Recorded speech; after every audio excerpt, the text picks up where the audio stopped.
Namhlanje kwicawa yaseGrace Bible Church eCarltonville bekubanjwe inkonzo yokuqala emswaneni echukumisayo yabafundi abali-11 abasoleke kwingozi yemoto ethutha abafundi kwiveki ephelileyo. And then others have taken more than 2 million from us. And then they say we are selling out.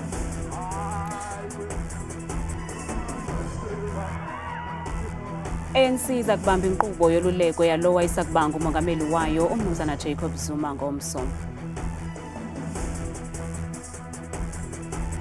Umqeqeshi wamabhokobhoko uRasi Erasmus wenze inguqu ezili-14 kwiqela lakhe lizakuqobisana nePortugal kumdlalo ovavanyo ozakudlalelwa eBloemfontein eFreystata kule mpelaveki.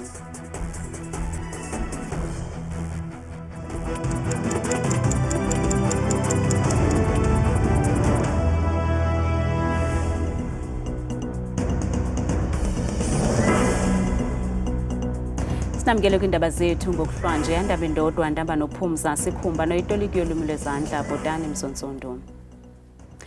Bilusizi lodwa namhlanje kwinkonzo yesikhumbuzo sabantwana abasoleke kwingozi yesithuthi nebibanjelwe kwibandla iGrace Bible Church eCarltonville kwintshona yeRhawuti phakathi kwabantwana ebingabafundi besikolo samabanga aphantsi iRockland kanti usapho lakwahlalele luphulukene nabantwana 4 kule ngozi.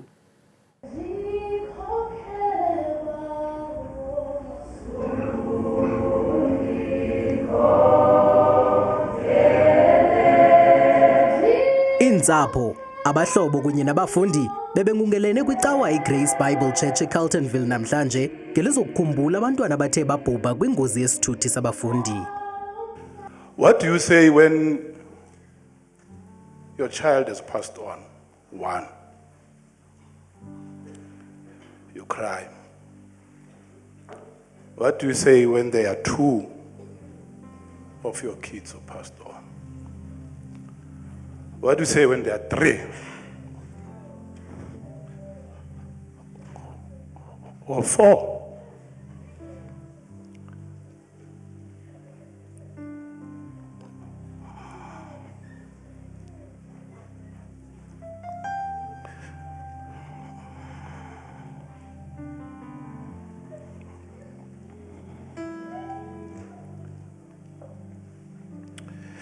Yes, we say, God give me strength. Inqununu zazo zozibini ezizikolo zamaxhoba nazo bezizokugcwala emswaneni. As a school community, we share in the grief of the families who have lost their beloved children. I do not have enough words to comfort you. Umbutho wotitshala eSADU imemelele ukuba kumiselwe imigaqo-nkqubo oqinileyo noza kulawula inkqubo yokuthuthwa kwabafundi. Umphathiso wezemfundo eRhawutini uMaduma Shilwane uthi le ntlekele ihluthe ngokungenalusini ikamva labantwana. Today is indeed a sad day. We gather here with heavy hearts to remember and honor the lives of 11 precious children who were taken from us far too soon. We must underscore that the pain of their loss weighs heavily on our souls, and the emptiness they leave behind is profound.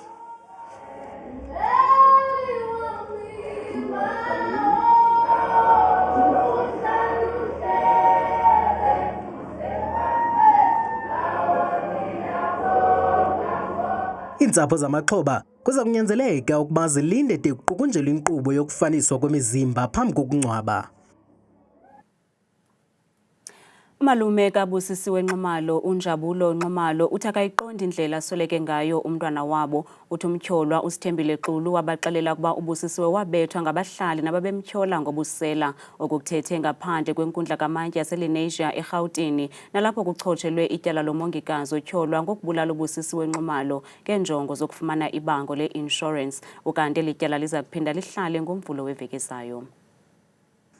Ngexesha lokuvela kwakhe enkundleni kwiveki ephelileyo umongikazi waseRhawutini uSithembile Xulu wakhaba ngawo omane esithi akabandakanyeki ekubulaweni kukaBusisiwe Nxumalo kwaye waliphika ityala lokubulala. UXulu kunye nalo watyholwa naye uSimon Mugale batyholwa ngokuba nesandla ekubulaweni kukaBusisiwe Nxumalo nowayesebenza endlini yomtyholwa uSithembile Xulu. Kutyholwa ukuba esi sibini sabulala uNxumalo saze sayokulahla umzimba wakhe kwindawo yokulahla inkunkuma. Kutyholwa ukuba isizathu soku ibikukuzama ukuzuza intlawulo ye-inshorensi ebalelwa kwizigidi ezintandathu zeerandi ngonyaka ka-2021. Umalume kaBusisiwe uthi wafonelwa ngumtyholwa embikela ngokusweleka kukaBusisiwe nalapho wathi uNxumalo ubethwe wabulawa ngamalungu asekuhlaleni ngenxa yobusela. Bangifonela bathi umntwana ulimelele basho bathi lineation olikhona khona la bathi lens. Yes, bathi umntwana ulimele ushawa umphakathi ngokuthi bekantshontsha. Umalume uthi ngelixa beyomtyhila emkhenkceni wayengenamivumba ebonisa ukuba wabethwa ngaphambi kokuba asweleke. Mangifika emoshali bengikhombise yena umntwana angithi bathi ushawa umphakathi. Umosha umphakathi uzoba nama-scratch umzimba wonke lana. Even ekhanda mhlawumbe ngangisaba mhlawumbe uma ngivula ngibone nje umuntu ohlangahlangene ebusweni. Mangivula umuntu ngimuhle nje uright. Akana next uclean nje. Awuqini umnqwazi kolusapho ngokuphathelene nendlela asweleka ngayo umntana wabo.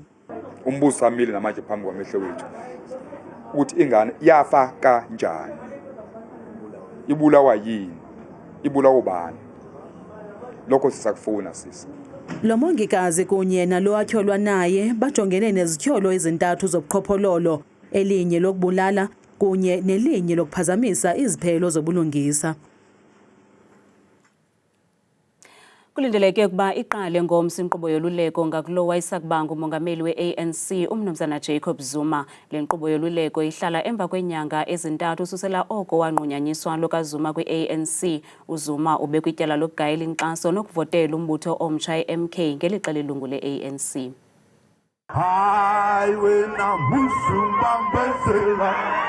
Owayesakuba ngumongameli welizwe uMnumzana Jacob Zuma kulindeleke ukuba ajongane nenkqubo yoluleko ye-ANC nesekuphele iinyanga ezintandathu ilindelwe.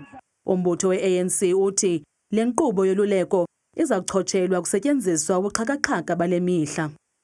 Yes, the disciplinary committee is doing its job, and this week it will deal with the matter that involves Jacob Zuma, and that is it.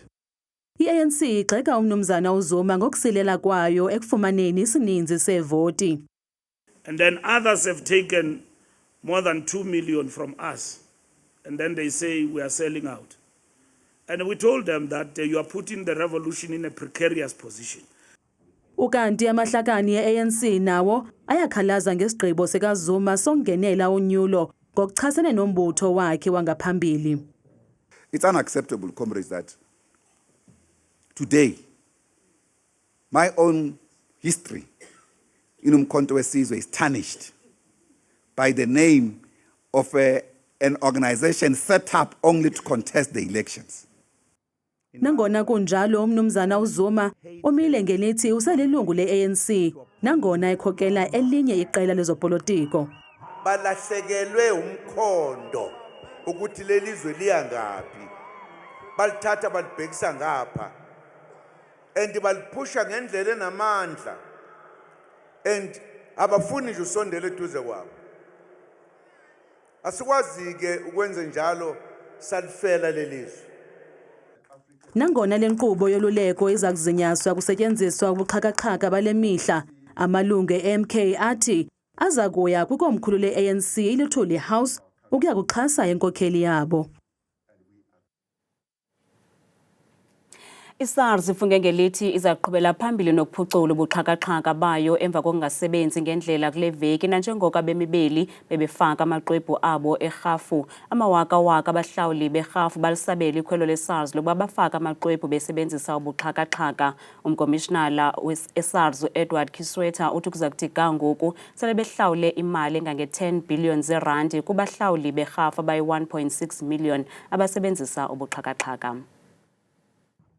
I-arhente eqokelela irhafu kweli SARS ilivulile ngokusesikweni izolo ixesha lokwamkela amaxwebhu athi afakwe ngabarhafi nanjengoko kwiveki ezimbini ezidlulileyo bekuvulwe inyoba yabarhafi ekunganyanzelekanga ukuba bafake amaxwebhu i-auto assessment ngelasemzini. Kodwa ke khange iqale kakuhle lenkqubo yokufakwa kwamaxwebhu nanjengoko kuye kwabakho ingxaki kubuxhakaxhaka. We have also already refunded about 10 billion rands to 1.6 million taxpayers at an average of about 5.9 thousand rand. We're able to process over 90% of refunds for taxpayers that are not selected for verification within 72 hours through our fraud risk detection AI. Kodwa nangona kunjalo, iSARS ithi isebenza kakuhle ngoku inkqubo yayo yobuxhakaxhaka ye-e-filing kwaye ibongoza uluntu ukuba lube nomonde. Just yesterday, we had over 1.9 million logins to our e-filing system, the highest number of logins on a single day ever, and 191,000 taxpayers successfully filed their returns. Ukanti lo mkomishinala wakwa-SARS uphinde walumkisa uluntu ukuba lungahambe lucela nabani na ukuba aluncede ngokugcwalisa amaxwebhu erhafu. Nabani na onento angayiqondiyo kuthiwa makatsalele kwa-SARS okanye aziyele buqu kwiiofisi zakhona.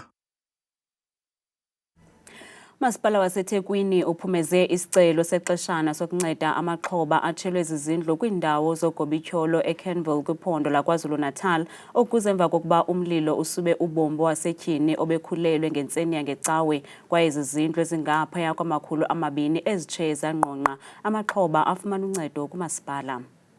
Liyabonakala ngoku ifuthe lokuguquguquka kwemozulu kweli, ingakumbi kwiindawo ezisemaphandleni. Umlilo wamadlelo osahlasela kwisixeko saKwaZulu-Natal uthwaxe kanobom amafama kweli phondo. Amagosa ajongene nomlilo abongoza abahlali kuba bahlale bexhobile kwaye bakwazi ukucima umlilo. Isikhathi esiningi imililo ecala endaweni zasemakhaya icalwa ngabantu mhlawumbe kungenzeka kuba ama-fire breaks abawenza bengabodwana. Kwesinye isikhathi la besuke bezama khona ukutapa izinyosi sobasebenzisa umlilo bese uthola ukuthi lo mlilo emva kwalokho abawucimi ugcina usuhamba uye emadlelweni ufinyelele emakhaya. Wenze nje umonakalo omkhulu especially ngoba kulesi sikhathi sikusona kulesikhathi la sifese khona i-climate change, i-weather ayifani ne-weather enormal. Umlilo eshayo sibona ukuvuleka kwawo nespeed ohamba ngawo nokuthi awucisheki kalula. Kukhuthazwe abahlali ukuba basebenzisane namagosa omlilo ukuze kunqandwe imililo ehlasela emaphandleni. Siyafisa nje ukubakhuthaza ukuthi uma kunama-programs okufundisa ngobungozi bomlilo bakuthathe lokho nabo bekube yinto abayenzayo ukuvimba imililo endaweni zabo, ikakhulukazi ngoba kusuke kunemfuyo yabo esuke ikhona, kunezindlu zabo esuke zikhona. Kusenjalo, inkulubaphathiswa yephondo laKwaZulu-Natal uMnumzana Thami Ntuli ithi le mililo ishiya amakhaya amaninzi engcwelekekile. It is with a heavy heart that we confirm that our province has recorded 14 fatalities as a result of fire, while 25 were seriously injured and are receiving treatment in various hospitals. These fatalities are a result of well fires and house fires that became uncontrollable. On Sunday, 6 firefighters lost their lives in the line of duty while responding to the Vale fire in the area of Boston towards Bulwer in Umngeni local municipality. Umnumzana Ntuli utyelele indawo zogobityholo apho kuhlala khona amaxhoba atshelwe zizindlu. La maxhoba athi aziva engahoywanga. Ngiyaqala ukubona iphathimandla zifika la hlezisha imililo. Asikaze sibone saqala ukuthi sibone ifika la. Kahlahle indawo yethu lehlala kuyona indawo njenganakiwe. Asilazi ngisho ikhansela ukuthi lingubani ikhansela lethu. Besiphila kodwa nje noma besinganakiwe like singalazi ikhansela kuyithina nje singanakekeliwe njengoba singenawo nama-toilets. Ngabona ama-toilet lapha phezulu namanzi kuya amanzi ahamba buya. Eliphondo lisematheni ngenxa yenhlekele ezifana nemvula ezimandla, inkanyamba, ngoku lihlaselwa imililo kwaye kulindeleke ukuba abaphathiswa abachongiweyo kuzwelonke batyelele iphondo laKwaZulu-Natal. Amalungu ePalamente namhlanje avalelene ekhusini nomphathiswa wezemidlalo ubugcisa nenkcubeko umnumzana Gayton Mackenzie kwakunye nosekela wakhe unkosikazi Peace Mabe kwingxoxo mpikiswano yevote ngohlahlo lwabiwo-mali. Usekela mphathiswa uthe thaca izicwangciso abanazo kwanemali zakusetyenziswa kulo nyaka-mali ka-2024 no-2025 leli sebe. Kwintlanganiso yengxoxo mpikiswano ngohlahlo lwabiwo-mali ebanjelwe ngaphaya komdiyadiya, isebe lezemidlalo ubugcisa nenkcubeko lithembise ngokuza nenguqu ngaphantsi kwalo rhulumente wobumbano. The department has in this financial year increased the ring-fence municipal infrastructure grant for sports infrastructure allocation from 252 million for this current 2023-24 current financial year to 452 million for the 2024-2025 financial year. Usekela mphathiswa unkosikazi Peace Mabe uhlabele mgama esithi likhulu labantu abatsha baza kuxhamla kumathuba zakudalwa kwindawo abahlala kuzo. About 100 young people certified as fitness instructors will also be engaged through a national youth service program to coordinate communities and engage them in physical activity using these facilities, and a budget will be available to offer a stipend for their services. Ukanti ezinye zezicwangciso elisebe linazo lithe kuqinisekisa ukuba imeko yamanina ngakumbi kumaqela afana neleqakamba nelamanqindi afumana inkxaso engagungqiyo yaye aphathwa ngolingano. Uphinde wathi amathala olwazi nenkcubeko kuza kufuneka ifumene ingqalelo ukusukela ngoku ukubheka phambili. Support to Banyana Banyana women's cricket and women's boxing, amongst others, must be improved as a transformation imperative and to acknowledge the achievements of these sporting codes both on the continent and internationally. A research-focused approach must be readopted to focus on heritage museums, heritage sites, archives, for purposes of policy development and guidelines. Okamabe ugqibelise ngelithi omasipala kuza kufuneka bavule onke amaziko asekuhlaleni ukuze amagcisa akwazi ukubonisa ngomsebenzi wawo, nto leyo eza kuba lukhubalo kuqoqosho lasekuhlaleni. Masiphosa amehlo kwimozulu nesiphathelwe ngithabile Makhaphela.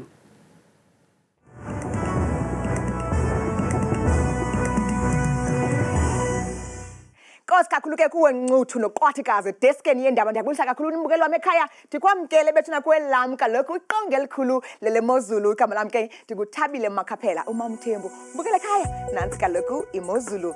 Sizayivula ke siphawule ngokubanzi kaloku iziganeko zethu zakutshanje kwimozulu ngokubanzi nje apha eMzantsi Afrika. Imeko noko sentle kakhulu phaya kooPriska naseFree phaya noxa ke kubanda phaa ngexesha lasekuseni phaya imeko kakhulu imandundu phaya bevuswa ngu-3 ebanda kakhulu. Baliswa ke mbukelo imini yabo futhi noko ngelanga kamandi nomoya nje ongephi wasebusika ka-21 degrees. Amaqondo wakho ke mbukela phantsi naphezulu phaya kaloku eMpuma Koloni njengaphaya kaloku koRhafu ekuseni ngala-5 degrees. Qabaqaba ngamafu xa beyisonga imini yabo ngo-23 degrees ophole nje kakuhle.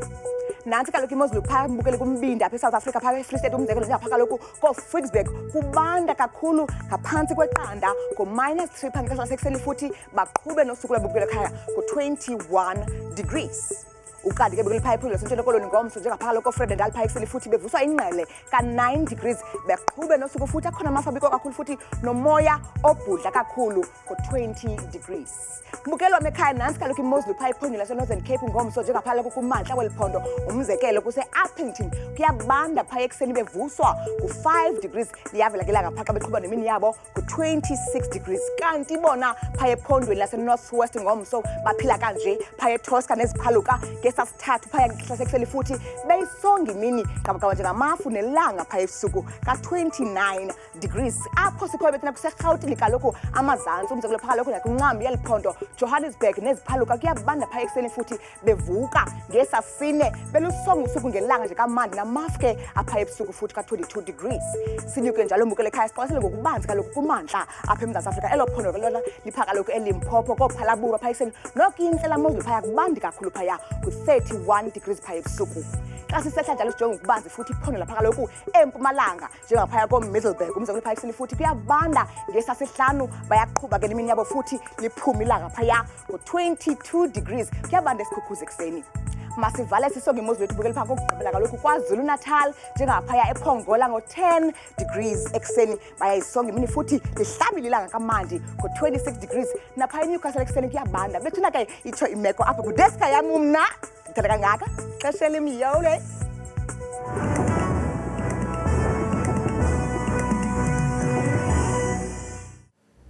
Kamnandi mawethu.